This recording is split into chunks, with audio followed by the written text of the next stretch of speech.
তবে এই নদীতে মহাজন বললেন, তুমি নদীর তীরে গিয়ে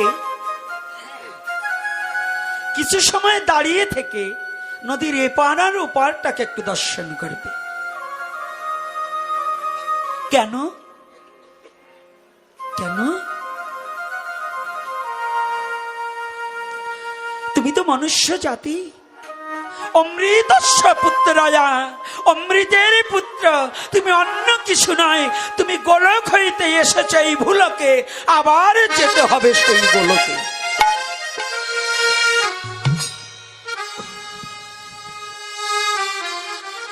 তাহলে গোলকে যেতে পারছি না কেন? আমি যেমন টেকেরহাট থেকে কদমবাড়ির রোড ধরে যদি আসি, তাহলে যেমন এই সেন্দিয়াতে এই স্কুল মাঠ পাবো। আর যদি ভুলবশত আমি ওই গোপালগঞ্জের লাইনে চলে যাই, তবে পাবো বটে। হয়তো যদি ওদিকে গিয়ে যদি ভেন্নাবাড়ি গিয়ে কারো কাছে জিজ্ঞাসা করি, ওই ভেন্নাবাড়ি গিয়ে ওখান থেকে ঢুকে আবার এই কদমবাড়ি হয়ে আমার এখানে আসতে হবে, তাই না বাবা? সময় লস হবে কিনা? এমন আছে সারা রাত ঘুরলাম, আমি গন্তব্যস্থানে পৌঁছাতে পারবো না। তাহলে যদি গন্তব্যস্থানে না পৌঁছাতে পারি, তাহলে আমার কি হলো? সারা রাত্রি পরিশ্রমটাই বৃথা হয়ে গেল।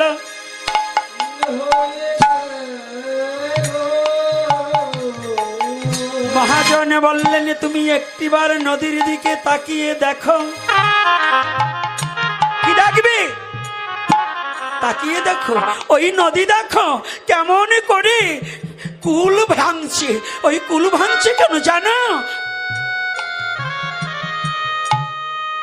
নদী কুল ভাঙছে, নদীর উৎপত্তি সাগর হতে। এই যত জল না স্রোত ধারায় উত্তর দিক হইতে দক্ষিণ দিকে যাচ্ছে, এই জলটা কিন্তু সাগরেই ছিল, বাষ্প হয়ে যখন বরফ আকারে মিলল, বরফ গলে যে জলটা নদীর ধারা হয়ে আবার সাগরে মিশিবার চাচ্ছে। নদী এজন্যই কুল ভাঙছে। আমি যেখানে থেকে এসেছি, আমার সাগর বন্ধুর সাথে আবার মিশিতে হইবে, মিশিতে হইবে। আমার সাগর বন্ধুর সাথে মিশিবার জন্য পিপাসিত চিত্ত নিয়ে নদীর বুক ভরা জল, তথাপিও নদীর পিপাসা নিবৃত হচ্ছে না। কেননা আমি কতদিনে আমার সাগর বন্ধুর সাথে মিলিত হতে পারবো?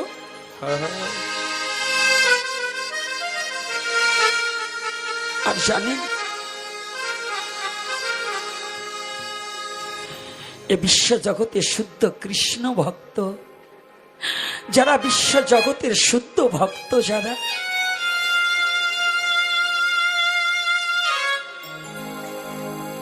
তারা কি কেন জানি, তারা পথে পথে ঘাটে ঘাটে, তারা সব জায়গায় নিরজনে বসে বসে কাঁদে শুধু। কেন কাঁদে জানি? যারা বিবেকবান ব্যক্তি, রাতের অন্ধকারে হয়তো একটি প্রদীপ জ্বালিয়ে কিংবা একটা মোমবাতি জ্বালিয়ে একাশনে বসে বসে শুধু দুটি চোখের জলে ভেসে যায়।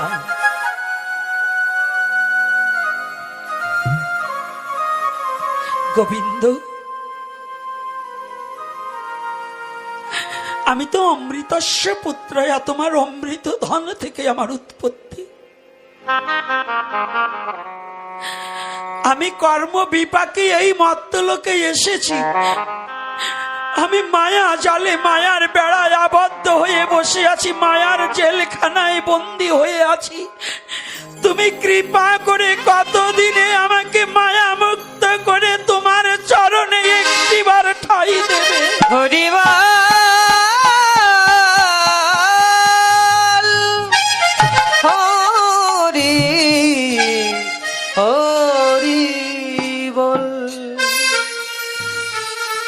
শুদ্ধ কৃষ্ণ ভক্ত যারা এই বিশ্ব জগতে, তারা না ধনং না জনং না পরিজনং আত্মীয় সুখাংশ। বিশ্ব জগতে ধনজন পরিজন আত্মীয় সুখ আহার নিদ্রা ভয় মৈথুন ইহাকে পরিত্যাগ করে একমাত্র জগতের মাঝে হে জগদীশ্বর তোমার চরণ ভিন্ন যেন আর কিছু না চায়।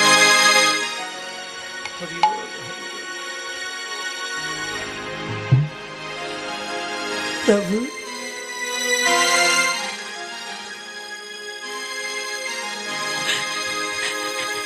জগতে আমার এমন দিন আর ওরে কবে হবে, এই জগতে এমন দিন গৌর হরি আমার কবে হবে।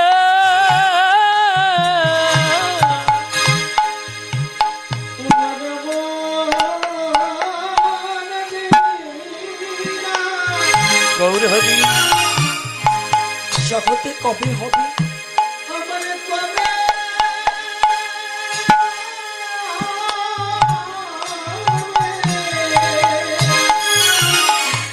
ওরে আমি মায়া মুক্ত হয়ে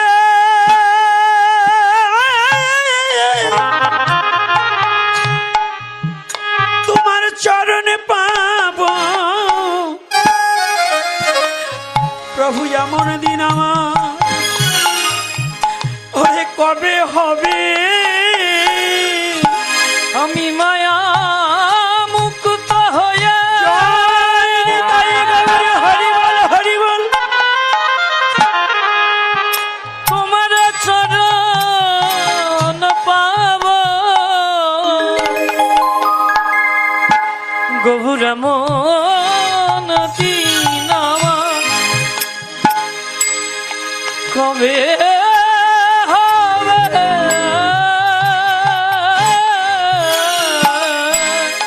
শুদ্ধ ভক্ত যেজন বিশ্ব জগতে চির জন্মের মতো ভগবানকে একবার ভালোবাসতে পারে না। ও বাবা, জীবনের তরে একদিনও যদি কেউ একবার ভগবানকে ভালোবাসতে পারে, তার এই বিশ্ব জগতের সমস্ত চাওয়া পাওয়া শেষ হয়ে যায়। তার আর ভগবানের কাছে কোনো চাওয়া পাওয়া থাকে না। আমি কি চাইব?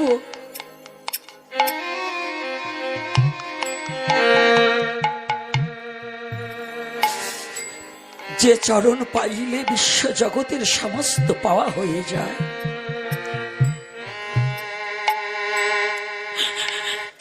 যে চরণ একবার পেলে পরে অনন্ত সুখ পাওয়া যায়।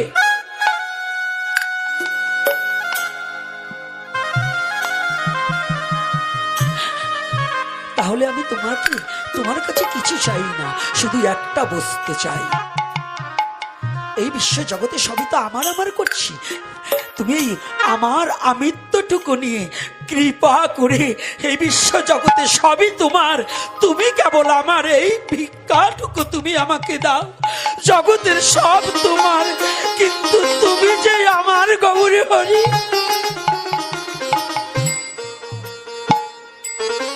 এটাই একমাত্র শুদ্ধ ভক্তের চাওয়া। আর কিছু চেতে হয় না, আর কিছু প্রয়োজন হয় না।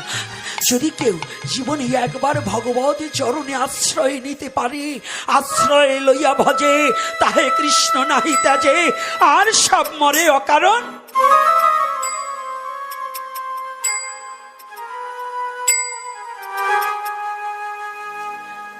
আশ্রয় নিয়ে ভজতে হবে। তো আশ্রয়টা কি? প্রথম হচ্ছে গুরুচরণ। আশ্রয়টা কি? গুরুচরণ। তো এই আশ্রয় সম্বন্ধে কথা বলার আগে গুরু কেমন, গুরু কি, আজকে এর উপর কিছু আলোচনা আমাদের একান্ত প্রয়োজন আছে। আছে কি না? আজকে আলোচনা করব ওখানে। তাহলে তার আগে একটু রাধা মাধব কীর্তন করে নেই নাকি?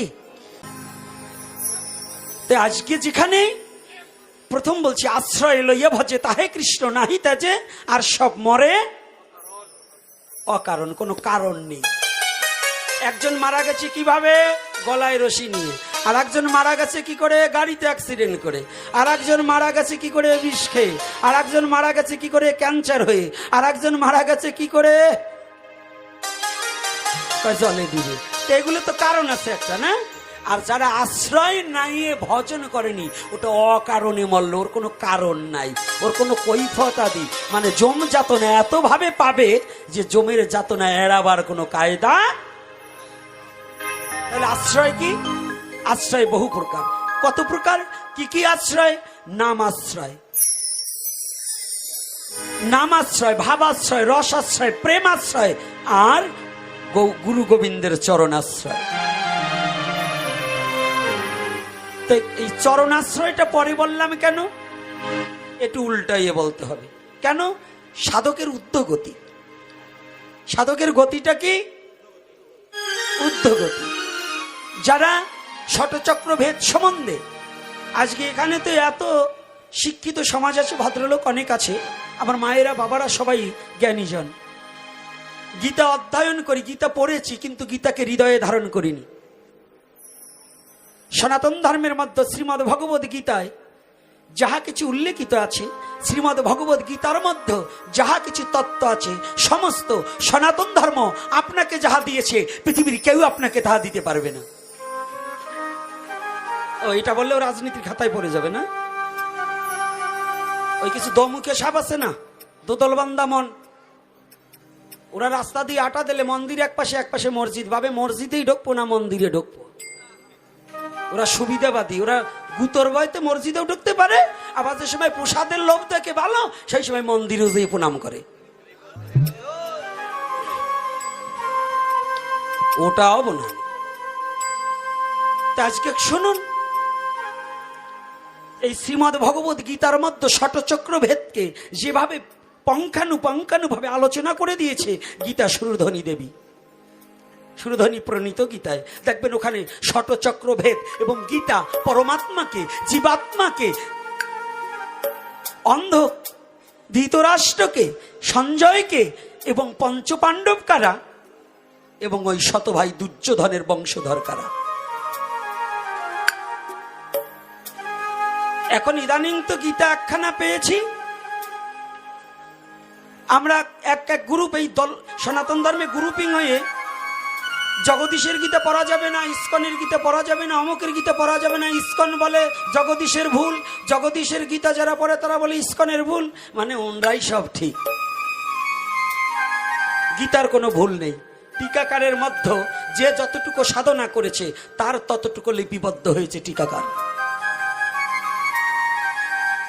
যদি কোনো ইস্কনালা বলে যে জগদীশ্বরের গীতায় ভুল আছে, তাহলে বলবো এই গীতা যথাযথতেও ভুল আছে।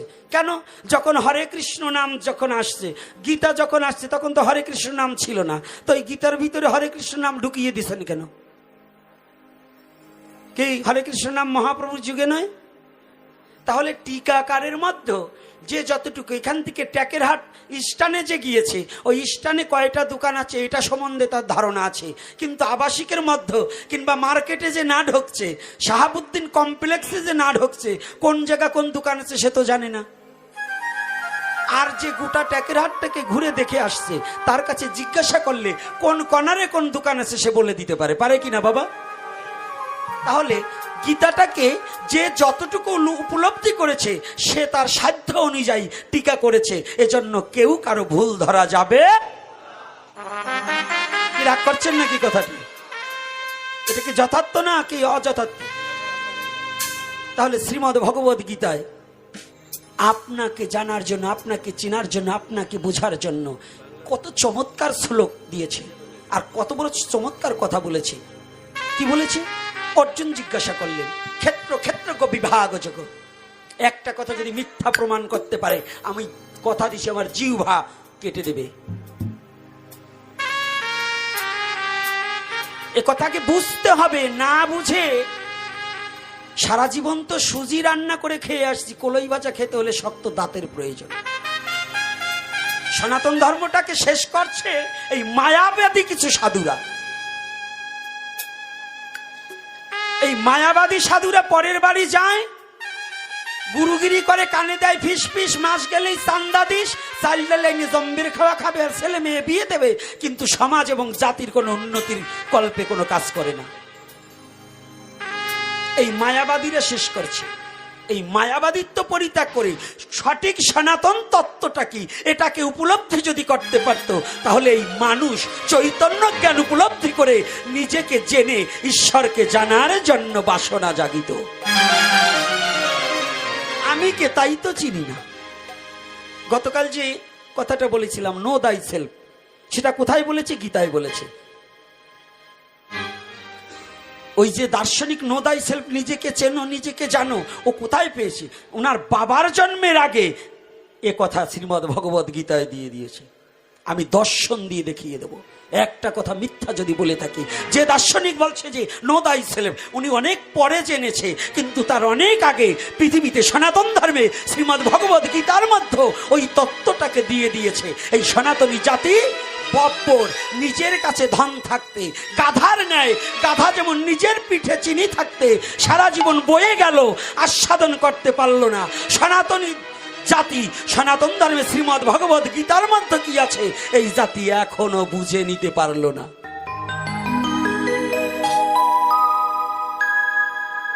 আমার কথাটা কিন্তু একটু চড়া চড়া, আবার রাগ হইল না। আমার চেহারাটাও ভালো না, কথাবার্তা শুরু ভালো না। তাহলে আজকে দেখুন কি অর্জুন জিজ্ঞাসা করলেন ক্ষেত্র ক্ষেত্রজ্ঞ বিভাগ যোগে। এখনই গীতা টান দেন, যদি মন্দিরে থাকে বের করে দেখুন যদি একটা কথা মিথ্যা বলে থাকে। কি বলছে? অর্জুন ভগবানকে জিজ্ঞাসা করছে, ভগবান ক্ষেত্র কি আর ক্ষেত্রজ্ঞ কি? কি আছে নাকি? বাবারা যারা গীতা অধ্যয়ন করেন, আছে নাকি এটা? অর্জুন কি জিজ্ঞাসা করছে? ক্ষেত্র কি আর ক্ষেত্রজ্ঞ কি? ভগবান কি বলেছে? ক্ষেত্র মানে দেহ, আর ক্ষেত্রজ্ঞ ওটা সম্বন্ধে যিনি বিশেষ করে জানে তিনি হচ্ছে ক্ষেত্রজ্ঞ। খুলে দেখুন গীতা। তাহলে ওখানে নো দাই সেলফ ইংলিশে বললে বাবা গুসাই জম্বের ইংলিশ বলে, আরে ওর আগে ওই দার্শনিকের চেয়ে অনেক আগে আমার ভগবান কৃষ্ণ নিজেই বলছে তোমাকে তুমি চেনো, তোমাকে তুমি জানো, তোমাকে চিনতে পারলে তোমার এই দেহটা কি আর এই দেহের মধ্যে কে আছেন আর এই দেহটাকে বিশেষ করে তুমি যদি জানতে পারো তাহলে পৃথিবীর আর কিছু জানতে বাকি থাকবে না।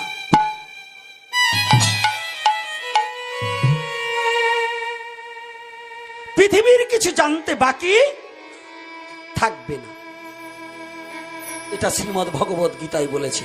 কিন্তু আমরা কি করছি? গীতাটাকে শুধু উল্টাচ্ছি, আর ওই আক্ষরিক বিদ্যা আছে শুধু পড়ছি, শ্লোকগুলোকে খুব প্রথম অধ্যায় বিষাদ যোগ ধৃতরাষ্ট্র যুবাচি ধর্মক্ষেত্র কুরুক্ষেত্র সমবেতা যুজুৎসব মামকা পাণ্ডবচ্চৈব কিন্তু বর্ত সঞ্জয়। কি এই তো বললাম, কিন্তু এখন কি করছে? ওইটার বাংলা ধৃতরাষ্ট্র সঞ্জয়ের কাছে জিজ্ঞাসা করিলেন, কি করিলেন? ধর্মক্ষেত্র কুরুক্ষেত্রে আমার পুত্রগণ পাণ্ডুর পুত্রগণ সমবেত মানে সামনাসামনি হয়ে কি কর্ম করিল তাহা আমার নিকটে খুলিয়া বলো। এই পর্যন্ত সবাই তাহলে পড়লেন কি, বুঝালেন কি? আমরা এখন সমস্যা হচ্ছে একটা, কি বললাম নিজেই বুঝলাম না, আর বুঝলো না শুনলো যারা। গীতা আধ্যাত্মিক ইশারা, গীতা কোনো সাধারণ বিষয়বস্তু নয়। তাহলে সর্বপ্রথম যে আলোচনাটা আমি বহুবার করেছি, আজকেও আমার এই সন্ধ্যার মাঠে এই আলোচনাটা করতে হবে, কারণ না করে আমি পারছি না। বহুবার কয়বারও করেছি, এপিসোডে আছে, তারপরেও বলছি। বলুন তো, অন্ধ ব্যক্তিকে দেখলে, যদি কোনো কেউ বিদেশে যাত্রা করবেন, যদি একটা অন্ধ ব্যক্তিকে দেখেন তখন কি আপনার ভালো মন থাকবে? এক কথা বলেন না কেন? ঘর থেকে বেরোনোর সাথে সাথে একেবারে সর্বপ্রথম দরজায় যদি খাড়ায় একটা অন্ধ এসে আপনি বিদেশে গমন করতেছেন, বলবেন আজকে যাত্রাটা বেশি ভালো নয়। কি এটা বলে কি না? আচ্ছা, আপনাদের কাছে প্রশ্ন, সনাতনী জাতি এটা বললেন, এই কুসংস্কার নিয়ে ঘুমাইয়েছেন এতকাল, আজকে গীতা দিয়ে আপনাকে উল্টিয়ে দেব সেটা কেন? শ্রীমদ্ ভগবদ গীতা হচ্ছে সনাতনী জাতির প্রাণ। সেই গীতায় সর্বপ্রথম অন্ধ দিয়ে শুরু। কি দিয়ে শুরু? ধৃতরাষ্ট্র অন্ধ না চোকালা? তাই যদি অন্ধ হয় তাহলে এই গ্রন্থ পড়া যায় কি বাবা? এই যুক্তিতে আসলে এই গ্রন্থ তো পড়া যায় না। কারণ একজন অন্ধ মানুষকে দেখে যদি যাত্রা আমার অশুভ হয়, এত পবিত্র গ্রন্থ শ্রীমদ্ ভগবদ গীতা, যাকে পৃথিবীর কোনো শক্তি নেই, পৃথিবীর এমন কোনো অশুভ শক্তি নেই, সেই শ্রীমদ্ ভগবদ গীতাকে অপবিত্র করার মতো যোগ্যতা আছে। সেই গীতার প্রথম ভাষ্যটাই হচ্ছে অন্ধ ব্যক্তি দিয়ে শুরু। এর কারণ কি? কোনোদিন কোনো গুরুদেবের কাছে কোনোদিন কোনো পড়ে পড়ে এইটাকে কি হৃদয় একদিন প্রশ্ন করেছেন যে আমাদের এই মূল্যবান গ্রন্থটাকে, আমাদের এই মূল্যবান ভবপারের ভেলা স্বরূপে শ্রীমদ্ ভগবদ গীতায় অন্ধ দিয়ে শুরু কেন? হ্যাঁ যুব সমাজ, আজকে যুব সমাজ নেশাগ্রস্ত। দু প্রকারের নেশা, একটা গেমচের নেশা, আর একটা হচ্ছে লিকুইড নেশা, কিংবা আজকাল তো গার্জিয়ান খোর। গার্জিয়ান খোর মানে আমাদের সংসারের গার্জিয়ান আমার বাবা, ওরা আজকাল বাবা খোর হয়ে গেছে। এমন কোন গ্রাম না ইয়াবা না খায়, আছে কি না বাবা বলবেন? হ্যাঁ সত্যি কথা বলবেন। মদ আছে। এই যে কয়দিন পরে আবার আপনাদের কদমবাড়ি মরার জন্য কয়েকটা, গত বছরে দুটো মরছে। দোলের নামে একবারে ফাজলামি, ওখানে কোনো হরি কথা নাই, কিছু নাই, বক্স সাইডে দিয়ে ওরে ডিস্কো ড্যান্স রে। ছেলে মেয়ে তার কাপড় আপর কিচ্ছু ঠিক থাকবে না, ওরা ড্যান্স দেবে, উল্টা পাল্টা ড্যান্স দেবে দোলের নামে। অবৈধ কর্ম কার্যকলাপ এই যে কয়েকদিন পরেই হবে, এটা অধর্ম, এটা কোনো ধর্মের মধ্যে পড়ে না। আর ওই অধর্মে অংশগ্রহণ করলে তুমি অপমৃত্যু হলে এজন্য কোনো ধর্ম দায়ী নয়।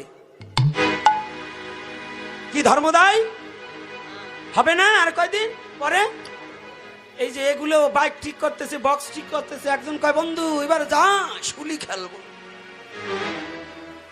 একেবারে হুলি খেলবার গিয়ে তোমার জীবন খেলায় শেষ হয়ে যাবে। কারণ যেখানে ধর্ম থাকে না, অধর্ম বাস, সেখানে ঘটবে সর্বনাশ। এজন্য সাবধান। দোল কিন্তু হুলি খেলার জন্য ওই যে আপনারা যা খেলেন ওইটা না। আমি এক একটা করে বলে দিচ্ছি, ওখানেই যাব, আলোচনাটা ওখানে। কিন্তু কেন বলছি, শ্রীমদ্ ভগবদ গীতার তত্ত্বটাকে অবলোকন করতে হবে। আমাদের যুব সমাজ নষ্ট হয়ে গেছে কেন জানেন? এজন্য দায়ী আমরা গার্জিয়ান যারা, এবং সমাজের গুরু যারা, সমাজের সমাজপতি যারা, এবং পিতামাতা যারা। এই তিনটা শ্রেণী আমার সনাতন ধর্মকে শেষ করেছে। আর আর্য মহর্ষিদের ধার্য করা নিয়ম কানুনকে শেষ করছে। এক হচ্ছে অশিক্ষিত, আর একটা হচ্ছে বেশি শিক্ষিত। অতিরিক্ত শিক্ষিত যারা সনাতনী আইন মানতে চায় না, তারা বিবাহতে যেগুলোয় মাংস দান করে, পিতৃমাতৃ শ্রাদ্ধে যারা মৎস্য দান করে, এরা সবগুলো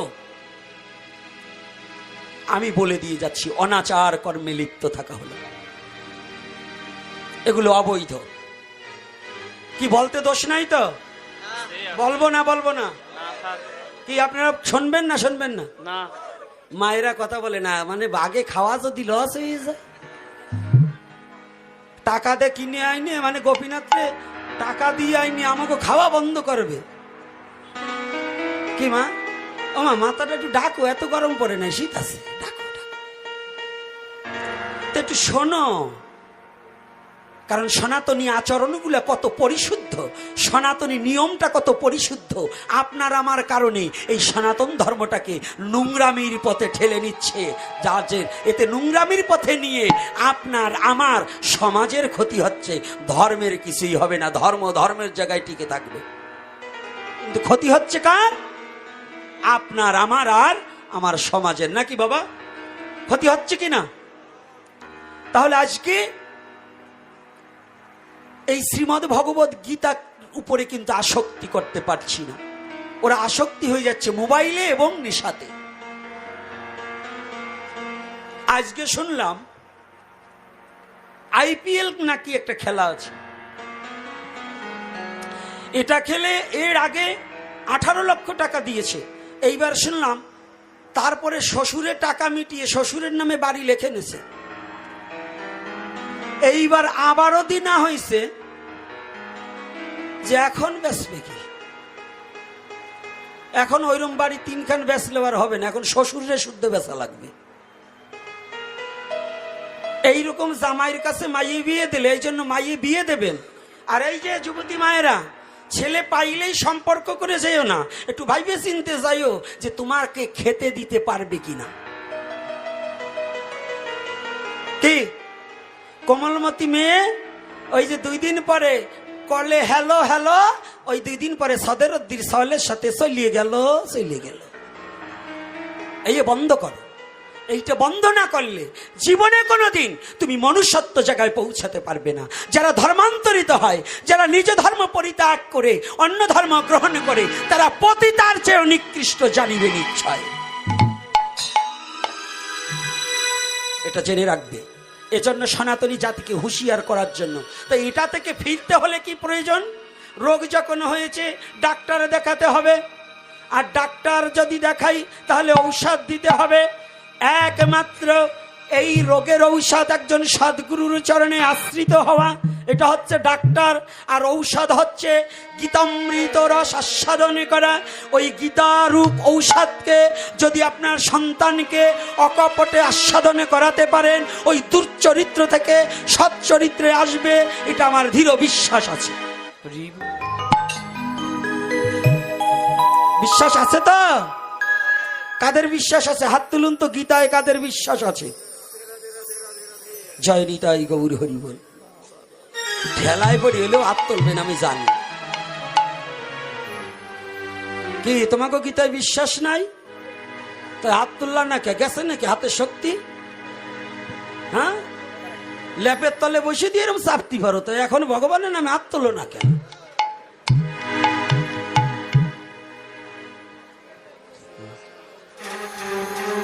দিবানে দাঁড়াও, আসতেছি তোমাকে পাড়ায়। এই পাড়া আগে ঠান্ডা করিয়েছি, তাই তোমাকে পাড়া যাব। আর এই সন্ধ্যায় ডাকুক বা না ডাকুক, ডাকলেও চলবে না ডাকলেও চলবে, 1 দরজা বন্ধ 1000 দরজা খোলা, তাই না বাবা? এই জন্য ওই কমিটির তেল মারি আবার আসবো এই আশা গোপীনাথ করে না। ওই তেল মারা পাঠ করবো না। যা যতটুক সময় বসে থাকবো, মহাপ্রভু যাহা বলায়, যেটা সত্য, যেটা সনাতনের কথা, যে কথা শ্রবণ করলে সনাতনী উজ্জীবিত হবে, যে কথা শ্রবণ করলে সনাতনের মৃত বৃক্ষে পুষ্প প্রস্ফুটিত হবে, সেই কথাই সনাতনীর কথা, এবং সেটাই বলে যাব, সেটাই বলে যাব।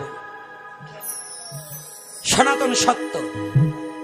আর যে সত্যকে ধরে আছে, ঠাকুর রামকৃষ্ণদেব বললেন, যিনি সত্যকে ধরে আছে তিনি ভগবানের কোলে শুয়ে আছে, তার কোনো ভয় নাই পৃথিবীতে। এজন্য এই কথাগুলো একটু বুঝতে হবে। তাহলে শ্রীমদ্ ভগবদ গীতার সর্বপ্রথম কে? অন্ধ। তাই অন্ধকে অন্ধ কেন দিলেন গীতায়? অর্থাৎ জগৎজীবকে বুঝালেন, হে জগৎজীব, তুমি অন্ধকার থেকে যতদিন পর্যন্ত জ্ঞানী না হবে, ততদিন পর্যন্ত এই গীতার তত্ত্ব তোমার পক্ষে বোঝা সম্ভব নয়।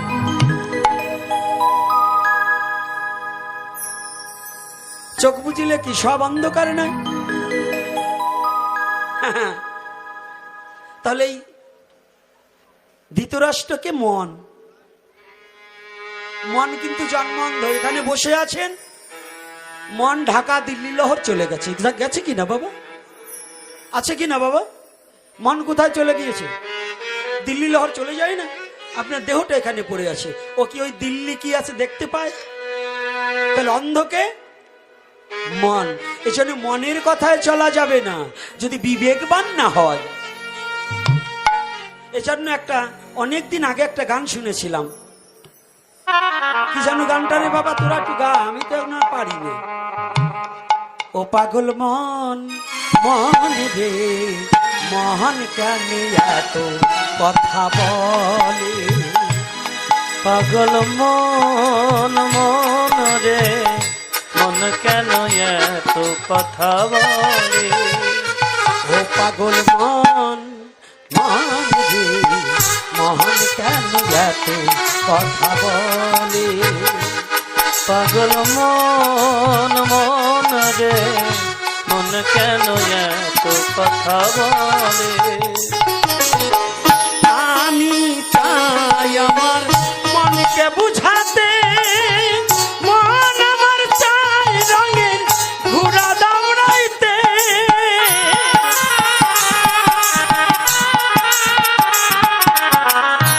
আমি যতই চাই মনকে বোঝাতে, মোহন আমার চায় রঙের ঘোড়া দৌড়াইতে। পাগল মন, মন রে, মন কেন এত কথা বলে? ও পাগল মন, মন রে, মন কেন এত কথা বলে? রাধে রাধে। আমি চাই আমার মনকে বুঝাতে, মন আমার চায় ঘোড়া দৌড়াতে। তাহলে এই মনকে স্থির। অর্জুন জিজ্ঞাসা করলেন, কৃষ্ণ হে জনার্দনে সর্বকারণের কারণ, আমার এই মন বাতাসের চেয়েও দ্রুতগামী বেশি। কি গীতায় বলছে কিনা? কিরা সাধু বাবারা, গীতায় এই কথা অর্জুন বলেনি যে বাতাসের চেয়েও আমার মন দ্রুতগামী বেশি? তো আমার মনটাকে কি করে কন্ট্রোলে করিব? আমার মনটাকে কি করে তোমার চরণে একনিষ্ঠ ভাবে ডুবিয়ে দেব? ডুবিয়ে দেব। আমার মন যে কোনো শাসন বারণ মানে না।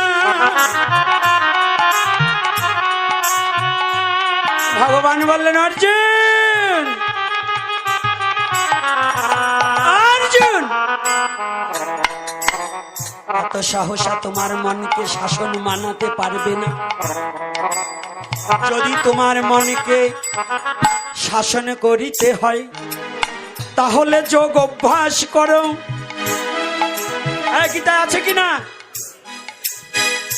যদি এই যোগে অসমর্থ হও তাহলে আমার প্রীতি সাধনের কর্ম করো।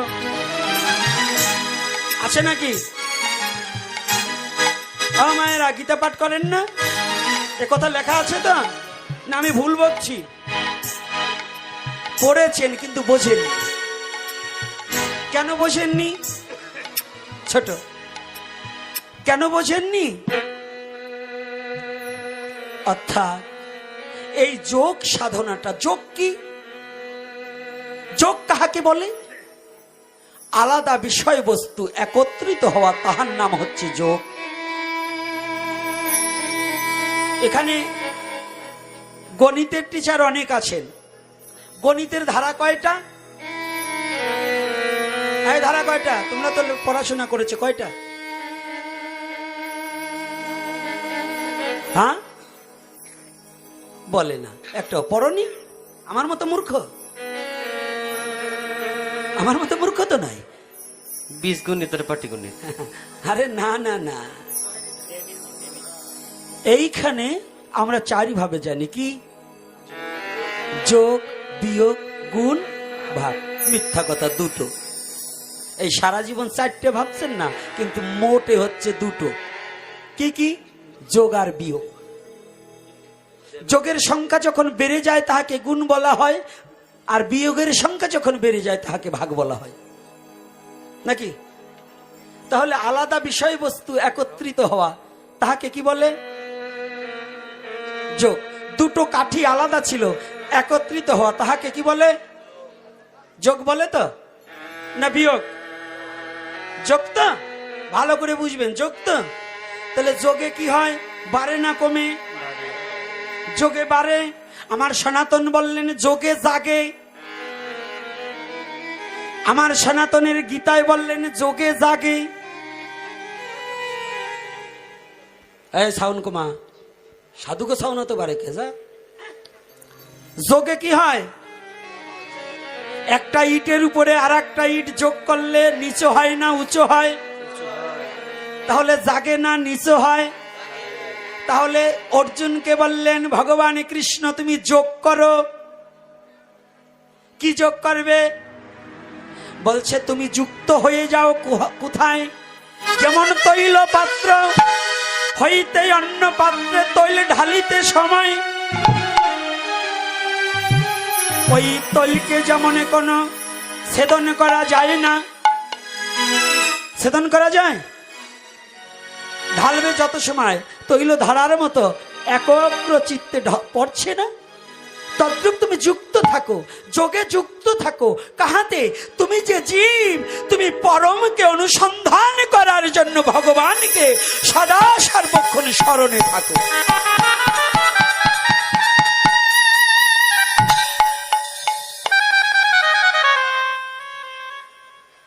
তুমি সদা সর্বক্ষণ তাকে ভুলে যেও না। এটা হচ্ছে একটা তত্ত্ব। আর একটা তত্ত্ব কি? আর একটা তত্ত্ব হচ্ছে যোগে জাগে। কি জাগে? তুমি যখন প্রাণায়ামের মধ্য দিয়ে রেচক পুরক কুম্ভক আদি তত্ত্বটাকে উপলব্ধি করিয়ে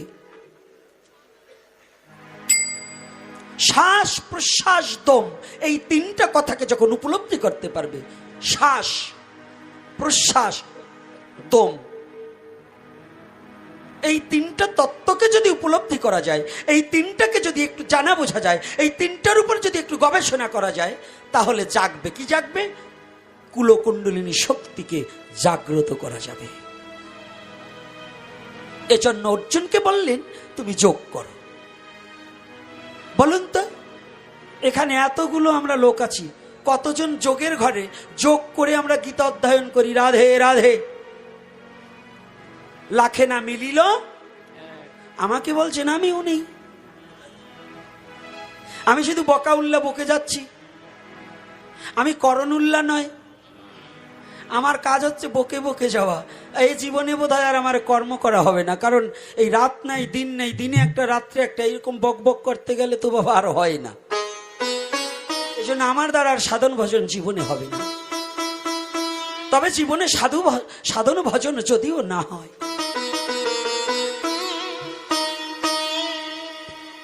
তাহলে একটা ভরসা আছে, এ জীবনে আমি কোনো সাধন ভজন করতে পারিনি। আমার দ্বারা জীবনে কোনো গোবিন্দ ভজন হয়নি, শুধু মুখে বলে গেলাম। কিন্তু এ জীবনে কোনোদিন ভগবান অর্জুনকে বললেন তুমি যোগে যুক্ত হয়ে যাও। আমার এই জীবনে কোনোদিন ওই যোগে যুক্ত হতে পারিনি। আমি কোনোদিন ভগবানেরকে স্মরণ করে ভগবানের সাথে যুক্ত হয়ে জীবাত্মা পরমাত্মার মিলন ঘটাতে আমি কোনোদিন পারিনি।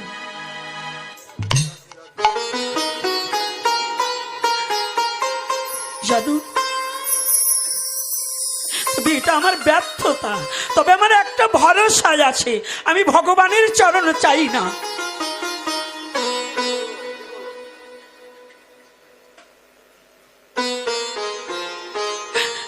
আমি ভগবানের এমন কোন সাধন করিনি যে তার চরণ পাব।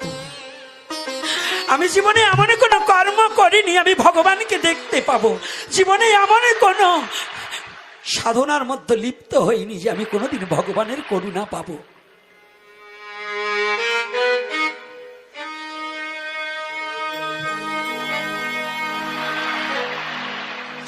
তবে আমার একটা ভরসা আছে,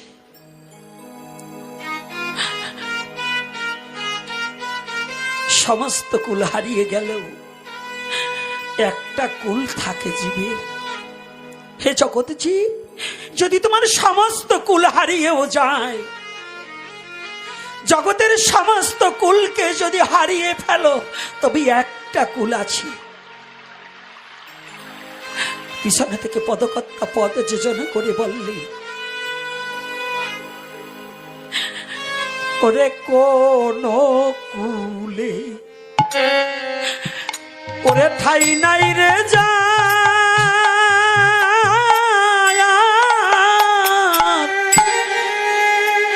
আমি পার করিব ওরে পার করিব তারে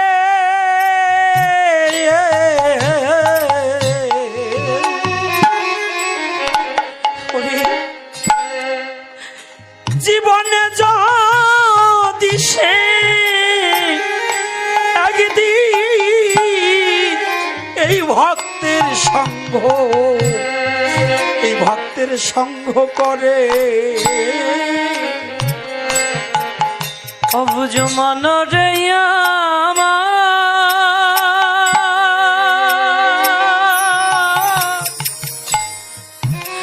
অবুঝ অবুঝ মন রে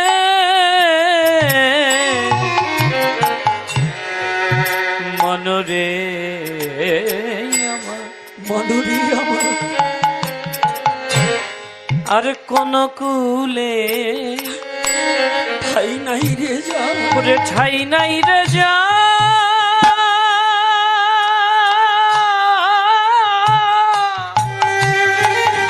ওরে আমি পার করিব তারে আমি পার করিব আমি পার করিব তারে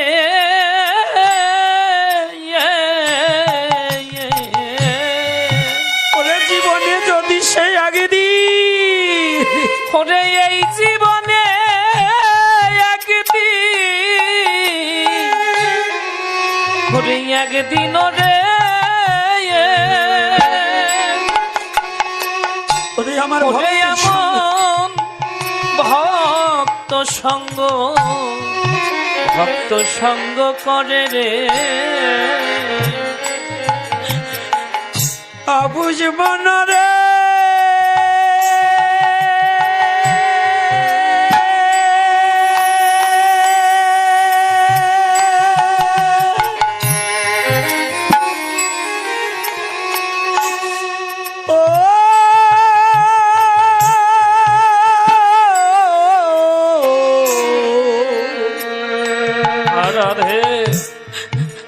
অবুঝ মন পুরা মন মনরি এ জগতে কোন কুলি ওরে ঠাই নাই রে যা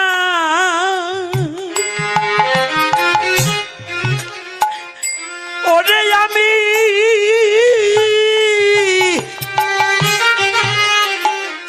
ওরে পার করিব ওরে পার করিব তারে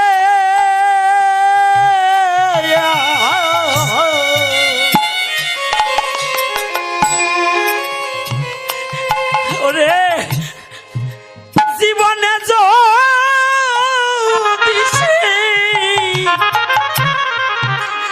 যদি সেই একদিন রে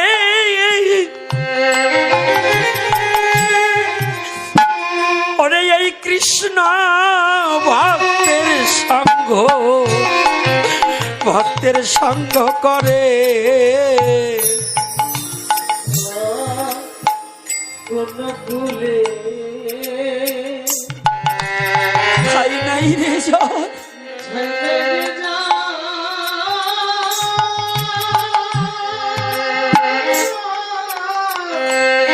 হরি আমি পার করিব তারি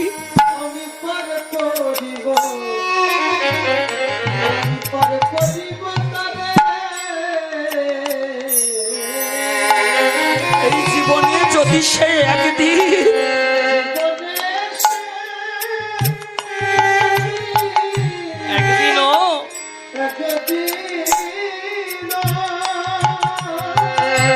ভক্ত সঙ্গ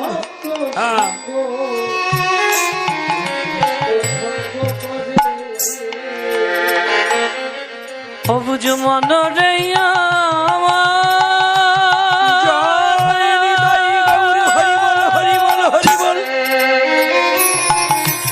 অবুঝ মন রে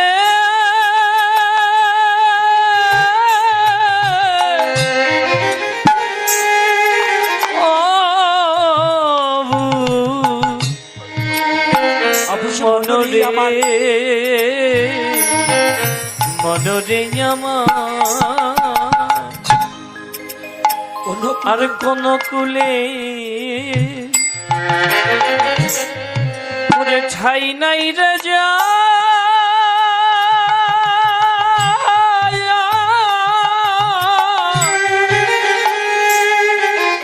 আমি পার করিব আরে আমি পার করিব তারে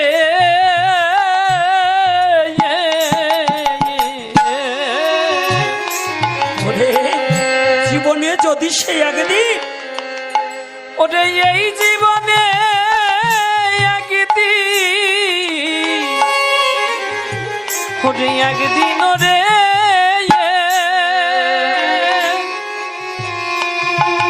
ওরে এই সাধু সঙ্গ এই বৈষ্ণব সঙ্গ করে রে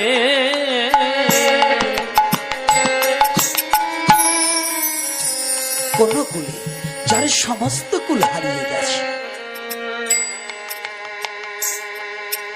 যার সমস্ত কুল হারিয়ে গেছে, যার ব্যথা বলার জায়গা নেই, যার কোনো কথা বলার জায়গা নেই, যার এই তাপিতে পরাণে জুড়াবার কোনো জায়গা নেই, সেই একমাত্র জায়গা হচ্ছে এই সাধুগুরু বৈষ্ণবের রাতুল চরণ। হরি বলো হরি বলো। আত্মসমর্পিত চিত্ত। আজকে অর্জুনকে বলছে, অর্জুন অর্জুন দুটো কথা, গীতার এত কথা প্রয়োজন নেই, একটা বলছে তুমি যোগাভ্যাস করো। যদি প্রতিটা সনাতনী ছেলে একটু যোগাভ্যাস করত, যোগে থাকতো, আজকে আমাদের ছেলে মেয়েগুলো এত নষ্ট হতো না। হতো বাবা, বলুন হতো? আজকে আমার সমাজ এত ছাড়ে খাড়ে যেত না। এখনো সময় আছে, এখনো সময় আছে, বুঝতে হবে। এই তোর বাড়ি কই? ফোন বন্ধ কর। এখানে বসতে হলে ফোন চাপিয়ে একবারে বের করে দেবো। সে যে হোক, থামবার পরে বলবা। যতটুক সময় স্টেজে থাকবো ততটুক সময় এই স্টেজের প্রতি একজন ব্যক্তি থাকলেও তার এদিকে লক্ষ্য থাকতে হবে। মোবাইল চাপি বাড়ি যা। কি বাবা, ভাগবতী আসরে এসে ফাজলামি করবা, ওটা মেনে দেব না, তাতে যা হয় হবে। এত কথার পরেও যদি তোমাদের ব্রেনে কিছু না ঢোকে, তাহলে আর এ জন্মে ওই গরু ছাগলের মতোই চলবা, আর মানুষ হতে পারবা না। এই জন্য বলছি, হে সনাতনী জাতি, নিজের ঘরে সম্পদ থাকতে ওই ফকির লালনের গানের মতো হয়ে যেও না। ও যার আপনা খবর আপনার হয় না, ও যার আপনা খবর, ও সে আপনাকে চিনতে পারলে গো যাবে অচিনাকে চিনা, যাবে অজানাকে জানা।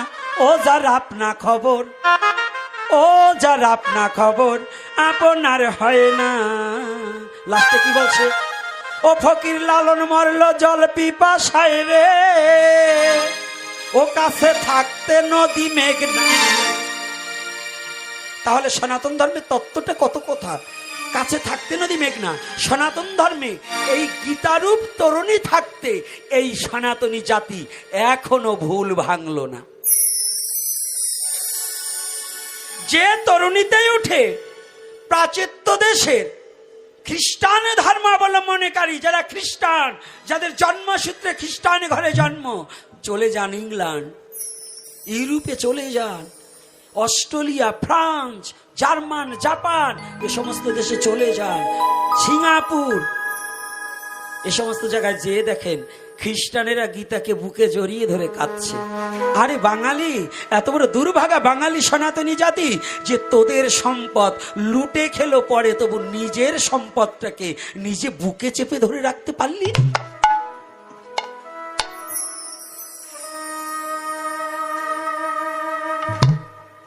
একটু বুকে ধরার চেষ্টা করি। কত বড় চরম কথা বলছে, ক্ষেত্র মানে দেহ, আর আমরা ক্ষেত্র মানে বুঝি জমি, তাই না বাবা? ক্ষেত্র মানে কি? খেতে যাবি না, এক মাঠে যাবি না, আর ওখানে গীতায় বলছে ক্ষেত্র মানে দেহ। তোমার এই দেহটা সম্বন্ধে এমন করে জানতে হবে, নোদাই ছেলে অর্থাৎ তোমাকে তুমি জানো, তুমি কে। এই কথাটা কে বলেছিলেন? কলির যুগে একজন জিজ্ঞাসা করেছিলেন, কাকে? ভগবান। কলির ভগবানকে? গৌর হরি, এই কলির ভগবানকে? গৌর হরি, যুগ নায়ককে? গৌর হরি। আস্তে আস্তে আহা না খাই আসছে একাদশী আমাদের মেলা দূরে। আজকাল বলে কোন কোন ভদ্রলোক শিক্ষিত সমাজ যারা, অনেকের বলে একাদশী লাগে না, কয় ও ছাতা করে লাভ কি, না খাইয়ে লাভ কি, খাও দাও ফুর্তি করো, যে কদিন বাঁচতে পারো। আরে ফুর্তি রে, এই জন্ম জন্ম নয়, কয় মরার পরে যাই হোক।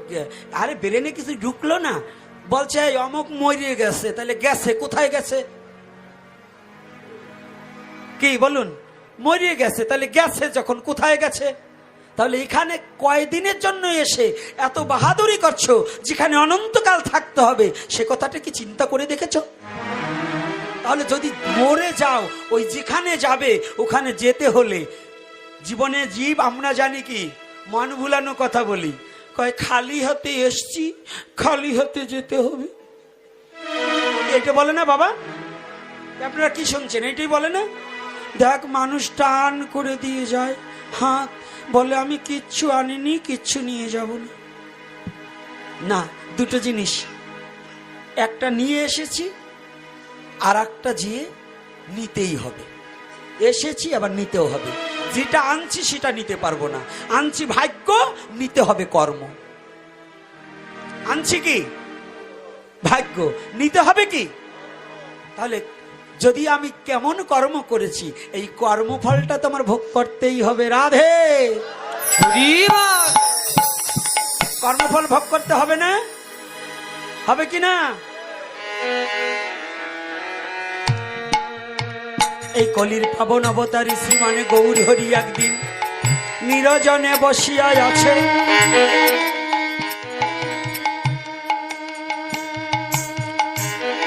নিবিড় স্থানে।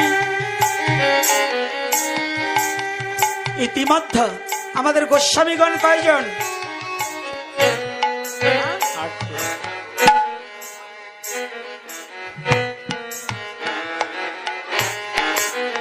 কেউ বলছেন 6 জন, মিথ্যা কথা। কেউ বলছেন 7 জন, ওটাও মিথ্যা কথা। 8 জন। গোস্বামীগণ কয়জন? 2 জনের কথা জানি না, 6 জনের কথা প্রকাশ্যে আছে। আমরা তো সাধু হয়েছি, আমি গোপীনাথ, আমাকে যদি একটু মহারাজ বলে আমি ফুলে যাই, তাই না? ফুলে যাই না? ওরে বাবা, মহারাজ হয়ে গেছি। আজকে আমার সবচেয়ে ভালো লাগতেছে, এই ট্যাকের আট রাজরে এত পাঠ হলো, একটা ব্যক্তিকে কোনোদিন পাইনি, আজকে একটা নতুন ব্যক্তিরে পাইছি। বলবো না বলবো না? আমি মহাপ্রভুর কাছে প্রার্থনা করি, যে ব্যক্তি আজকে যোগদান করছে, ইনি যেন মৃত্যুর আগ পর্যন্ত এই ভক্ত সঙ্গ ছাড়া যেন না হয়। সে ব্যক্তি আর কেহ নাই, আমার রিপনের বাবা। এই ডাইন পাশে দেখতে পাচ্ছি রিপন রে, আমার প্রার্থনা বাবা, জীবনে তো যতকালই গেল তোর বাবা অনেক কষ্ট করেছে, তুই বাবা একটা কাজ করিস, আজ হতে যেখানে ভাগবতীয় কথা হবে, জোর করে হলেও তোর বাবাকে একটু নিয়ে যাবি। রাধে রাধে।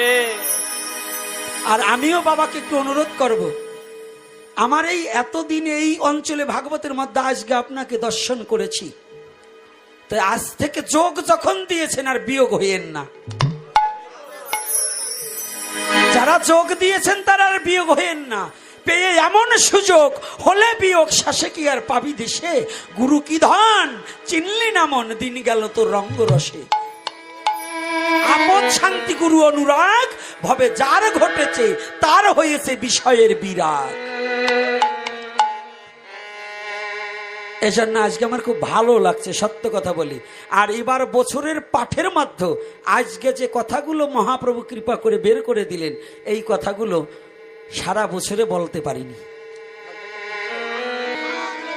আজকের আমার একটু ভালো লাগছে, কারণ এই সেন্দিয়াতে এর আগেও পাঠ করেছি, কিন্তু এত নীরবতা পাইনি, এত নীরবতা। আর আজকে আমার আরো আনন্দ লাগছে, কিছু শিক্ষিত লোক যারা জ্ঞানী, তারা আমি দেখতে পাচ্ছি কিছু কিছু বদন্ত চিহ্ন আছে, সরাসরি না চিনলেও দূর থেকে চিনি, তো এজন্য আমার খুব ভালো লেগেছে।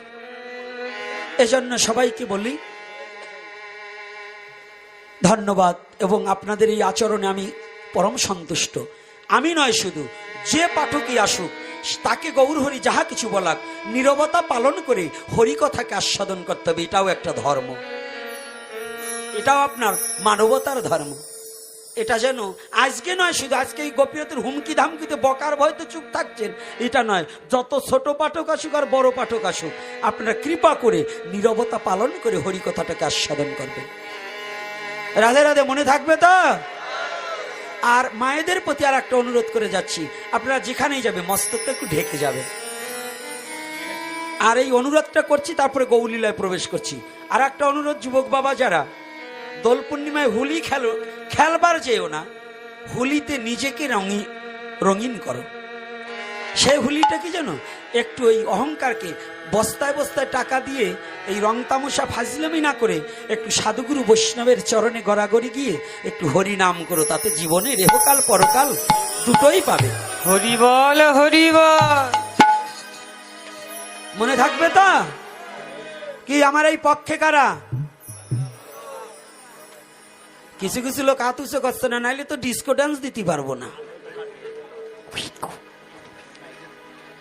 সাবধান, গত বছর থেকে বলছি, এবারও বলছি, আবার একটা জিনিস, আর গৌরহরি যা করে আর একটা জিনিস আপনাদেরকে বলে দিচ্ছি, সেটা হচ্ছে দুর্গাপূজায় কোনো মেয়ে নাচাবেন না, মদের বোতল আনিবেন না। এ দুটো জিনিস আপনাদের চরণে হাত রেখে বলছি, যদি আপনি সঠিক পিতা হন, আপনার ছেলে যদি মদের বোতল নিয়ে আসে, ওই পুত্রকে ত্যায্য পুত্র করলেও ও মৃত্যু হলেও আপনার মঙ্গল। কারণ ওই কুলাঙ্গারের জন্য আপনার বংশ বিনাশ হবে, আপনার বংশের মুখে চুনকালি পড়বে। পুত্র হয় কিসের জন্য? পুত নামক নরক হইতে করিবে ত্রাণ, এই কারণে পুত্র নাম দিলেন ভগবান। যে পুত্রের দ্বারা পিতামাতার মুক্তি হবে, সেই পুত্র যদি মূত্র তুল্য হয়, পুত্র আর পুত্র দুটো একই দরজা দিয়ে পৃথিবীতে আসে, একটা মাতৃগর্ভে প্রবেশ করে আর একটা পথে ঘাটে পড়ে থাকে। তাই যে পুত্র পিতামাতার মঙ্গল সাধনের জন্য জীবনটাকে চালাতে না পারে, ওই পুত্র পুত্র নয়, ওটা মূত্র তুল্য, ওর দু চার কুড়ি মরে গেলেও কিছু হয় না। এজন্য সনাতনী জাতি, তোমরা যারা যুবক বাবা আছো, যা জীবনে ভুল করেছো, আজ থেকে প্রতিজ্ঞাবদ্ধ হয়ে যে আর যা ভুল করেছি আজ থেকে আর ভুল করব না, আমরা সঠিক সনাতনকে হৃদয়ে ধারণ করে আমি সনাতনী হতে চেষ্টা করব। রাধে রাধে। তাহলে মদের বোতল আর এই মেয়ে নাচানো বন্ধ করবে, এই অঞ্চলটাতে বেশি হয়। আমি চরণে হাত রেখে যাচ্ছি, চরণে হাত রেখে। আর যারা পুজো কমিটি আছেন আপনাদেরও বলে যাচ্ছি, আপনারাও পোলা পান্ডে বলবো কি, বুড়ো দাঁত পড়িয়ে গেছে, ওরাও যাইয়ে সামনে এইরকম তাকাই থাকে, মানে জীবনে আর দেখে নাই, বাস্তব দেখে। কি এরকম আছে কিনা বলুন? তাই আমি চরণে করি মানা যে ওখানে যাবেন না, আর ওটা থেকে বিরত থাকবেন। এইবার হ্যাঁ দাও, আরে দেখি কি দেশে ভালো হইলেও ভালো।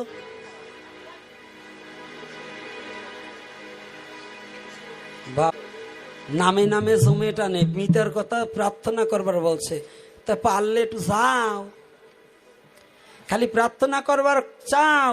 জাতিকে রক্ষা করতে হলে দুই চার পয়সা বাইর করতে হয়। যখন আমরা বিপদে পড়ি তোমরা কেউ চার পয়সা দাও না, খালি মুক্তির জন্য প্রার্থনা প্রার্থনা। সব কথা, টাকার কথা মুখে হয় না। মান ইজ দ্য সেকেন্ড গড, অর্থাৎ ঈশ্বরের পর পর টাকারও কিছু প্রয়োজন আছে। সনাতনী জাতি হচ্ছে কীটটা, সবচেয়ে কৃপণ জাতি সনাতনী, অর্থাৎ এরা অসৎ পথে টাকা ব্যয় করে কিন্তু সৎ পথে ব্যয় করতে চায় না।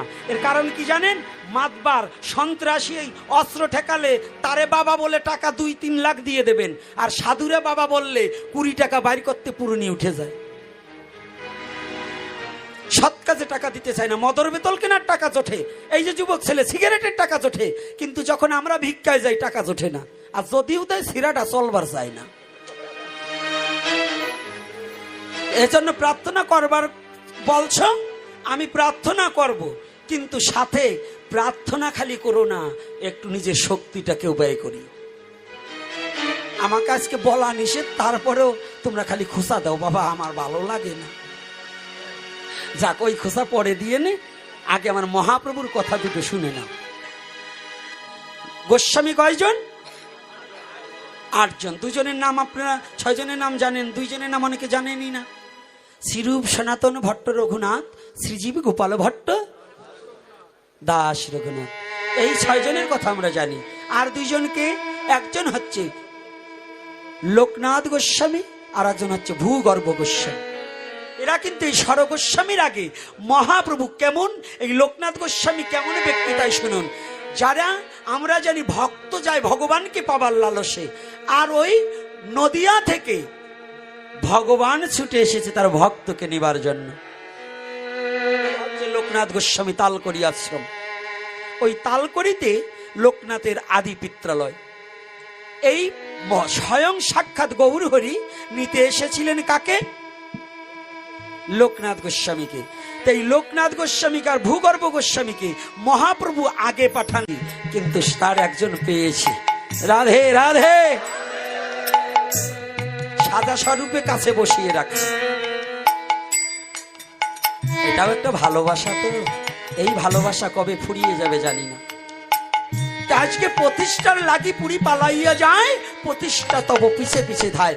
মান প্রতিষ্ঠায় সব শুকরের বিষ্ঠা, টনকে টন শুকরের বিষ্ঠা যদি পড়ে থাকে, কেউ তাহা যেমন কুড়িয়ে নেয় না।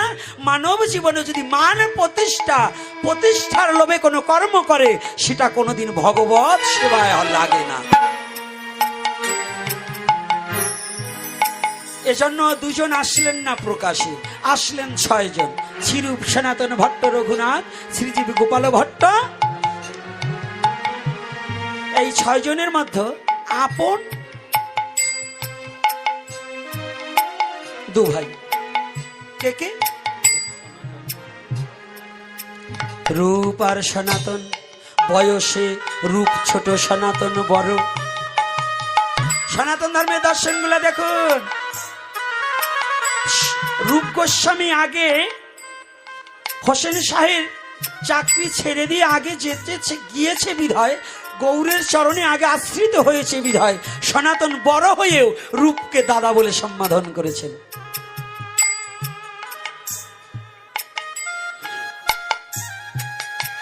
এই সনাতন একদিন মহাপ্রভুকে জিজ্ঞাসাবাদ করছেন।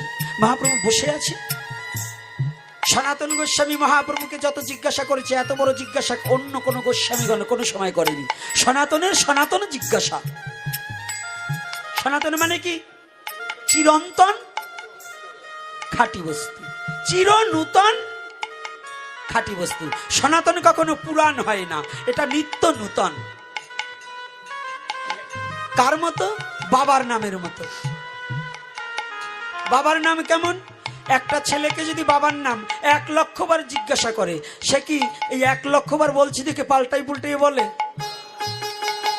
পাল্টাইয়ে বলে? সন্তানের কাছে বাবার নাম যতবারই বলা হোক, ততবারই যেমন নূতন লাগে, আনন্দ লাগে। সনাতন ধর্মটা হচ্ছে তদ্রূপ। যতবার এই পৃথিবীতে মানুষ যতবার আসবে, সনাতনে আশ্রয় নিলে তার তত আনন্দ বৃদ্ধি পাবে। জয় রাধে।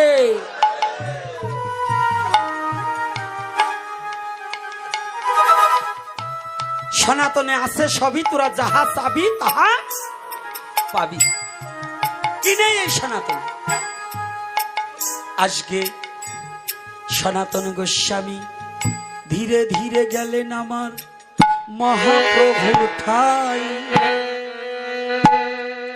বলছে, প্রভু তোমার কাছে কিছু জিজ্ঞাসিতে চাই।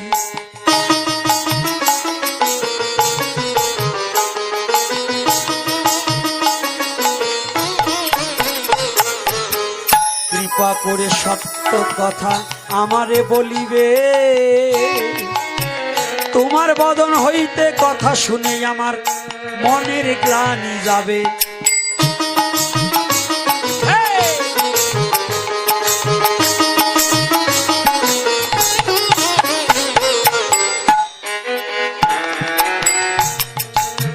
প্রভুর চরণে সনাতন প্রণাম করিয়া একটু দূরে যাচ্ছে সনাতন নয়ন জলে ভাসিয়া।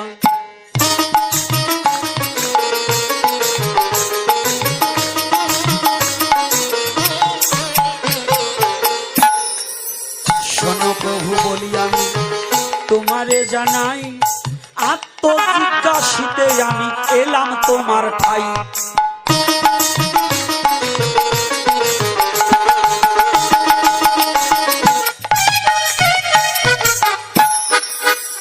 আত্মজিজ্ঞাসাটা কি? মহাপ্রভু বলছে শোনো সনাতন আমার কথা শোনো,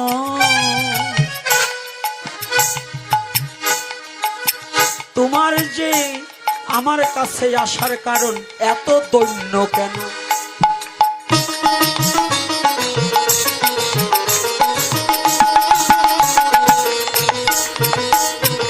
তোমার যে দৈন্যের মূরতি, তুমি যে যেমন করে আমার কাছে কথা বলতে এসেছো, বলো বাবা কি বলতে চাও সনাতন? বলছে প্রভু আমার একটা আত্মজিজ্ঞাসা। অমকের বাবার নাম কি, অমকের জ্যাঠার নাম কি, এই অমক এ করলো কেন, এই আজকাল সনাতন ধর্মের জিজ্ঞাসা হয়, কিন্তু আত্মজিজ্ঞাসা কি এটা কিন্তু জিজ্ঞাসা করে না। বলুন, মানুষকে ঠকানোর জন্য প্রশ্ন করে না? সাধু একজন আসলে, পাঠক একজন আসলে স্লিপ আকার লিখে দেয়, এইটার মানে কি? উনি জানার পরেও লিখে দেয় মানুষকে ঠকাবার জন্য। বললেন না, এটা বন্ধ করে দাও, কেউকে ঠকাতে চেয়েও না। যদি তুমি কাউকে ঠকাবার জন্য যাও, একদিন দেখবে তুমি নিজেই ঠকে বসে আছো। বসবে না? আজকে যখন সনাতন গোস্বামী মহাপ্রভুর কাছে গেছে, মহাপ্রভু বলছে তুমি এত দৈন্য করছো কেন বলো? বলছে প্রভু আমার জিজ্ঞাসাটা কি জানো? কে আমি?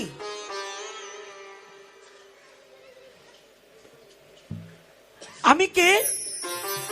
আর আমি যদি একটা বস্তু হই তাহলে আমি কার? যদি আমি কারো হই আমার দুঃখ কেন? কথাটা বুঝতে পেরেছেন? একটার মধ্যে কয়টা প্রশ্ন? একটার মধ্যে কয়টা প্রশ্ন? একের মধ্যে তিন। রাস্তাঘাটে বই কেনেন না, একের মধ্যে তিন, বাংলা ইংরেজি অঙ্ক। তা আজকে সনাতনের একের মধ্যে তিন। মহাপ্রভুকে পেয়ে বলছে প্রভু তুমি বলো কে আমি, আমি কার, কেন হেন এত তাপত্রয়? এ কথা জানিলে পরে কইছে হিত হয়, আমার হিত কিসে হইবে তুমি খুলিয়া বলো। কত চমৎকার কথা! কে আমি, আমি কার? প্রথম প্রশ্নটা কি গো? কে আমি। আর গীতায় বলেছিলেন কি? এই দেহটা ক্ষেত্র, এই ক্ষেত্র সম্বন্ধে তুমি জানো, যিনি বিশেষ করে জানে তিনি হচ্ছে ক্ষেত্রজ্ঞ। তাহলে এইবার সনাতন কি ক্ষেত্রজ্ঞ নয়? সনাতন কি বাইরে জিজ্ঞাসা করছে না ঘরে জিজ্ঞাসা করেছে? কায়দা আছে গো বাবা। সনাতন বলছে কে আমি। মহাপ্রভু দেখলেন সনাতন তোমাকে পয়ারের মধ্য দিয়ে, তোমাকে এক কথার মধ্যে এই তিন প্রশ্নের উত্তর দিয়ে দেব। তিন প্রশ্নের উত্তর কি? বলছে শোনো, জীব নিত্য কৃষ্ণ দাস তাহা ভুলে গেলা, মায়া পিশাচি ফাঁদ গলেতে বান্ধিলা। গলেতে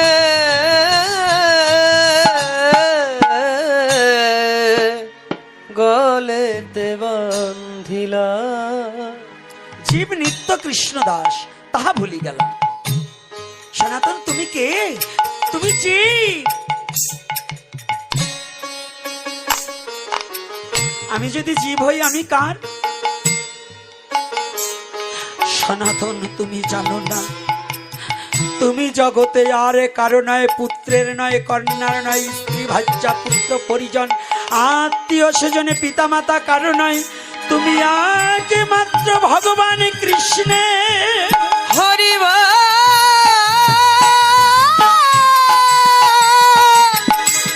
হরিবল হরিবল হরি বল। তুমি কার? তুমি কৃষ্ণে। ও, তাহলে আমার দুঃখ কেন? কৃষ্ণের হলে তো আমার দুঃখ থাকার কথা নয়। কৃষ্ণ আনন্দময়, আনন্দ নব ঘন শ্যাম কিশোর, তার তো আমার দুঃখ কেন গো? ও, এটাও বুঝলে না? তোমার দুঃখ হচ্ছে তুমি যখন কৃষ্ণকে ভুলে গিয়েছো, তখন মায়া এসে তোমাকে ফাঁসি দিয়েছে গলায়।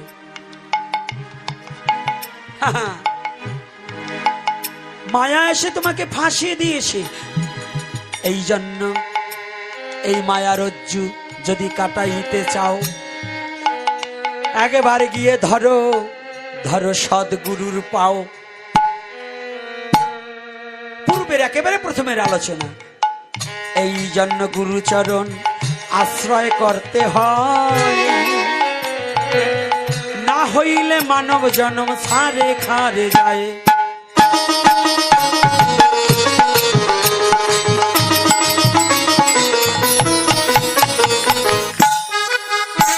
তাহলে গুরু হলেই হবে না, একটু বুঝে শুনে করতে হবে। গোপীনাথ ভালো রসের কথা বলতে পারে, ওনারই গুরু করব। যে ভালো কবি গান গাইতে পারে, ওরেই গুরু করব। যে ভালো কীর্তনিয়া, ওরেই গুরু করব। হ্যাঁ দাদা, আজকাল আমাদের সমাজে গান যে ভালো গাইতে পারে সেই গুরু।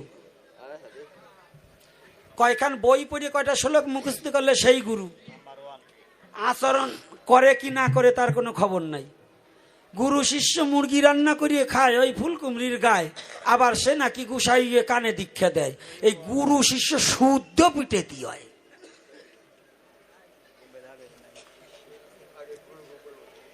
কথাটা বোঝেন নাই? লুবি গুরু কামিক সেলা, দুই হারাম জাদাই নরকে গেলা। এই জন্য গুরু কেমন করতে হয়, গুরু করার পরে এই গুরু ভজনটাও বড় কঠিন। গুরু নির্দেশ প্রতিপালন না করলেও অপরাধ আছে। কেমন জানেন? গুরুকে অবজ্ঞা করলেও অপরাধ আছে। আবার গুরু ত্যাগ শাস্ত্র বিধানও আছে। গুরু ত্যাগ করাও যাবে, আবার গুরু যদি সৎগুরু একবার আশ্রয় হয় তাকে ত্যাগ করা যাবে কি করে? ছোট্ট একটু কথা ওখানে না মনে পড়ছে, বলবো কি না বলবো না? না, রাত হয়ে গেছে, আর বলবো না, রাত হয়ে গেছে। হ্যাঁ, তো উঠে যে আটা দিয়েছেন, আপনাকে মন চলে গেছে। যাক, তাই যখন যাবেন না তাহলে একটু বলি। ইন্দ্ররে তো চেনেন? চেনেন ইন্দ্রকে? কিচ্ছু চেনে না, শুনছেন দেবরাজ ইন্দ্র। এই দেবরাজ ইন্দ্রর গুরুদেবের নাম কি জানেন? জানেন না? ওরে বাবা, কেন আপনাকে বাড়ির পাশে ঘুরি টুরি বেড়ায় তো। দেবরাজ ইন্দ্রের গুরুদেব হচ্ছে বৃহস্পতি, দেবগুরু বৃহস্পতি। ইন্দ্র মানে কি? ইন্দ্র কারো নাম নয়, স্বর্গে যে রাজত্ব করে তার নামে ইন্দ্র। তো একদিন স্বর্গের দেবরাজ ইন্দ্র, ইন্দ্রর আবার চরিত্র একটু লুচ ছিল। কেমন মানে? উনি আবার নৃত্যগীত একটু পছন্দ করতেন। আবার কেউ মনে কিছু করবেন না, এখনো কিন্তু যারা কীর্তন নিয়ে না, যারা ভালো ডকালা কীর্তন নিয়ে, ওকে কিন্তু আবার একটু একটু ওই দোষ। ঠিক কি রাগ করছেন বাবারা? হ্যাঁ, সত্যি কথা বলেন। কি এরকম আছে না বাবা? আছে। তবে যারা আবার ভক্তি মার্গের কীর্তন নিয়ে তারা খুব ভালো, আমি তাদের দোষ দিচ্ছি না। কিন্তু যারা ওই রকম করে তাদের কথা বলছি, একটু ভালো করে শুনবেন। তো এইবার ইন্দ্র স্বর্গে অস্ফরা দিয়ে নৃত্যগীত করছে। তো নৃত্যগীতের সময় এদিকে হঠাৎ করে দেবগুরু বৃহস্পতি মনে বাসনা জেগেছে যে আমার ইন্দ্রকে একটু দেখতে যাব। কারণ গুরুদেবেরও তো ইচ্ছা হয় আমার শিষ্যকে একটু দেখি। বাবা, দেখার ইচ্ছা জাগে না? তাই বৃহস্পতির ইচ্ছা জেগেছে আমি একটু আমার ইন্দ্রকে দেখতে যাব। তো দেখার জন্য রওনা হয়েছে। যখনই গিয়েছে, গুরুদেব গিয়ে দেখে, ওরে বাবা, ইন্দ্রর সবাই এমন নৃত্যগীত আরম্ভ হয়েছে, অনেক নাচছে। কিন্তু এই ইন্দ্র করেছে কি, গুরুদেব যে গেছে, দেবগুরু বৃহস্পতি হাজার লোকে গিয়ে দণ্ডবোধ করছে, হাজার হাজার দেবতারা যে দণ্ডবোধ করছে, কিন্তু ইন্দ্র ওই যে বালিশ দিয়ে বসে আছে না, ওইভাবে বসেই আছে, ওর ওই নয়ন আর ঘুরছে না। ও মনে করছে গুরুদেব এসেছে, গুরুদেবকে একটু সম্মাননা পরে জানাই, নৃত্যটা একটু দেখে নেই। নৃত্যটাকে, নাচ চলে গেলে তো নাচ পাবো না। ওই যে পেটুক ব্রাহ্মণদের মতো কয়, বাবা কি বলছে শোন, শরীরাং জন্ম জন্মানি পর অন্ন দুর্লভম। আরে শরীর গেলে শরীর পাবো, খাওয়া গেলে আর পাবো না, জম্বের খাওয়া খাইয়ে রাখতে হবে। ইন্দ্রর অবস্থা তাই, গুরুদেব আসছে, তার দেখাশোনা নাই। কিন্তু এই বাবা ব্রাহ্মণ থাকলে রাগ হয়ে না, আমি বাউনের কথা বলছি, ব্রাহ্মণরা খুব ভালো, ব্রাহ্মণরা খুব ভালো। কিন্তু এই আমার সাথে ওই রকম বাউন যদি তুই একটা পেয়েছে না, ওটারে টাইট করে দেব না। ব্রাহ্মণ খুব ভালো, আমি প্রণাম জানাই তাদের। কি রাগ করেন না কি আবার? হ্যাঁ কি বাবা, আমি মিথ্যা বলছি নাকি? বাউন আর ব্রাহ্মণের পার্থক্য আছে না বাবা? আরে তোমরা বলো কে, ওই ডিরে জিজ্ঞাসা করছি, আমি কি সাইজ বুঝি না? যাক, ওটা ব্রাহ্মণই হয়েছে, নালে পিছনে শিখা রাখতো না। বাউনের পেছনে শিখে থাকে না, প্যান্ট পরে ঘুরিয়ে বেড়ায়, হোটেলে যাইয়ে কি খায় তা দিশে পায় না, পোড়া মুরগি খায়। হ্যাঁ, ওই যে বাউন, ব্রাহ্মণের ঘরে জন্ম হয়ে যেটা হোটেলে যাইয়া পুরা মুরগি খায়, ওটার মেলস্য কয়। ওটা কোনো রাক্ষসের ব্রাহ্মণ, ওটা কোনো ব্রাহ্মণ নয়। রাগ হচ্ছেন নাকি? হ্যাঁ কি বাবা, কষ্ট পাচ্ছেন নাকি? আমি কি তো আর আপনার কিছু বলি নাই। জয় শ্রী রাধে রাধে। আর রাগ হইলেও কি নয়, দুটো বকা দেবে, আমি তো আর শুনবো না, মনে মনে বলবে। তো যাই হোক, ইন্দ্র তো একেবারে চোখ গুড়াইয়ে দেখতেছে। কিছু কিছু দেখবেন ওরা ভক্ত সঙ্গে যায় না, ওরা যদি টিভি ছাড়িয়ে দেয়, ওখানে বসে চোখ বড় করে টিভির সামনে থাকে। আবার মন্দিরে বারিন্দা বসে তাস খেলে, কি খেলে না? এ দেশে বোধহয় নাই। কিন্তু ওরা সাধু সঙ্গে যাবে না, হরি কথা শ্রবণ করবে না। তো ইন্দ্রের অবস্থাটা তদ্রূপ। গুরুদেব আসছে, তাকে সম্মাননা না জানিয়ে ওই নিত্য গীত দেখছে। গুরুদেবের খুব রাগ হয়েছে। ওরে কুলাঙ্গার, তুই রাজত্ব পেয়ে রাজ সিংহাসনে বসে, আমি তোর গুরুদেব, গুরু ভক্তি একেবারে নষ্ট হয়ে গেল। চুপ করে আছে। কিছু সময় পরে যখন নৃত্য শেষ হয়েছে, ইন্দ্র ছুটে আসছে।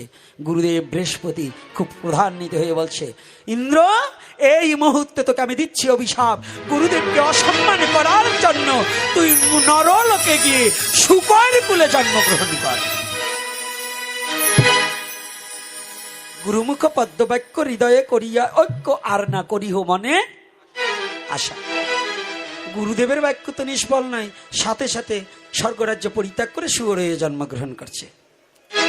অনেকদিন হয়ে গেছে, ওই কচু গেছু খুঁচে খুঁচে খেতে খেতে ইন্দ্র তো ওই দেহ নিয়ে পড়ে রয়েছে। এদিকে সৃষ্টিকর্তার ভার তো ব্রহ্মার উপর নাকি? ব্রহ্মা ওই পথ দিয়ে যাচ্ছে, ব্রহ্মা যাচ্ছে। তো ব্রহ্মা তো সৃষ্টি, জানে যে এটাই ইন্দ্র। তো ব্রহ্মা এসে মনে মনে চিন্তা, আহা, কতদিন ধরে ইন্দ্র এই অবস্থায় পড়ে আছে।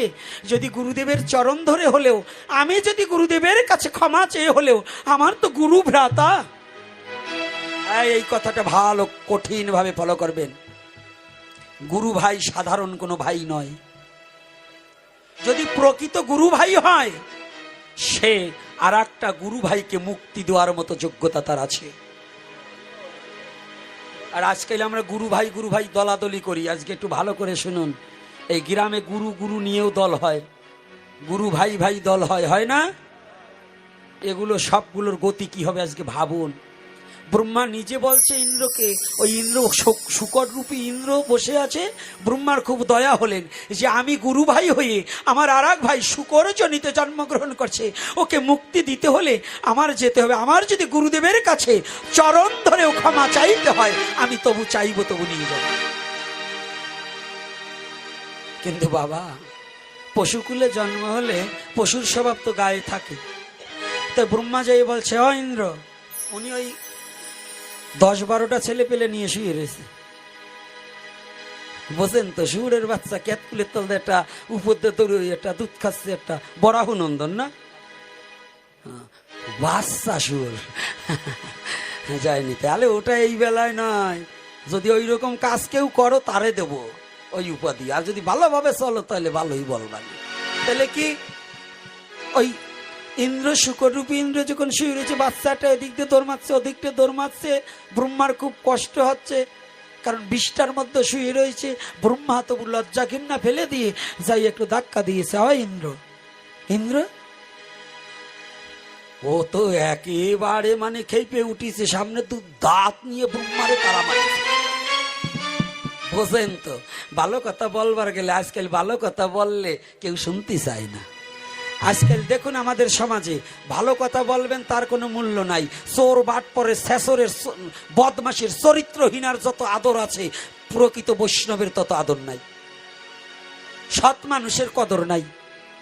গ্রামে দেখবেন ওই বাটপার যেগুলো তারে ডাইকে সালিশি করাবেন, যারা সৎ কথা বলে তারে আর কেউ ডাকতে চায় না। রাগ করছেন নাকি আমার কথায়? এরকম হচ্ছে কি না? তদ্রূপ যখনই ওই তারা মারছে, দাঁত বের করে দিয়ে ব্রহ্মার বড় দয়া হয়েছে। ব্রহ্মা মস্তকে হাত দিয়ে বলছে তোর দিব্য জ্ঞান হোক। যখন দিব্য জ্ঞান হয়েছে, এইবার শুকর রূপী ইন্দ্র গড়াগড়ি যাচ্ছে, দাদা হে ব্রহ্মাদেব, আমাকে একটিবার এই যন্ত্রণা থেকে মুক্তি দাও। আমি আর কতকাল এই যন্ত্রণা ভোগ করব? আমাকে এই নরক যন্ত্রণা থেকে মুক্তি দাও। কোথায় স্বর্গ কোথায় নরক কে বলে তা বহুদূর। এই মানুষের মাঝেই স্বর্গ নরক। মানুষত সুর আর অসুর। ব্রহ্মা ধরে নিয়ে গেলেন, এই চল। ব্রহ্মা যখন নিয়ে গেছি, গুরু বৃহস্পতি বসে আছে। বৃহস্পতির চরণে গিয়ে ওই শুকরটাকে নিয়ে এসে, একে ব্রহ্মা কাকে নিয়ে এসে? কেন গুরুদেব আপনার মনে নেই? আপনি যে কাজ করেছেন সেটাকেই ধরে নিয়ে এসেছে। কেন গুরুদেব? ও তো আমার ভাই, আপনি কৃপা করে ওকে ক্ষমা না করলে চলে না। আমি আপনার চরণে প্রান্তে পড়েছি, আপনি আমার গুরু ভ্রাতা ইন্দ্রকে একটু মুক্তি দিয়ে দেন, আপনার চরণে টেনে নিন। অনেক অনুনয় বিনয় করার পরে বৃহস্পতির খুব দয়া হলেন। এইবার বলছে আয়। বৃহস্পতির বাম পদ যখন ওই শুকর রূপী ইন্দ্রর মস্তকে তুলে দিলেন, শুকর দেহটা ত্যাগ করে আবার দিব্য দেহ ধারণ করে স্বর্গের রাজ্য ফিরে পেলেন।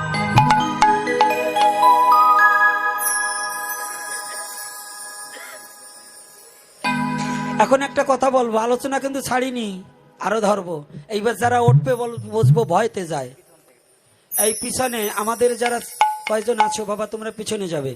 আর একটা কথা বলি, শুনবেন, রাগ করবেন না। যত কমিটি আছেন, আজকে একটা কথা বলবো না, না এটা হবে না।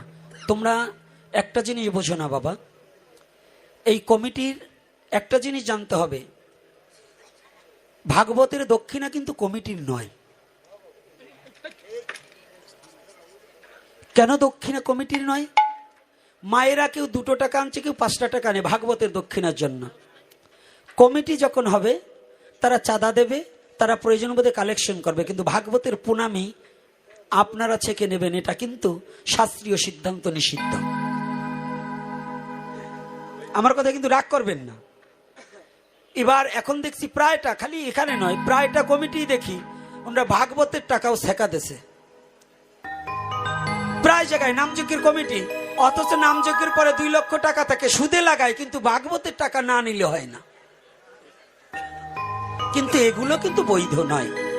আচ্ছা, তোমরা এরকম করে দল বেঁধে এক জায়গাটা যেও না, ওই পিছনের আসবে, পিছনে যাবে। তোমাদের কথা কিন্তু বুঝছো না। আমরা আলোচনা চালিয়ে যাব, পিছন থেকে আসবে, এই পিছনে যা, কথা বলে শোনো না।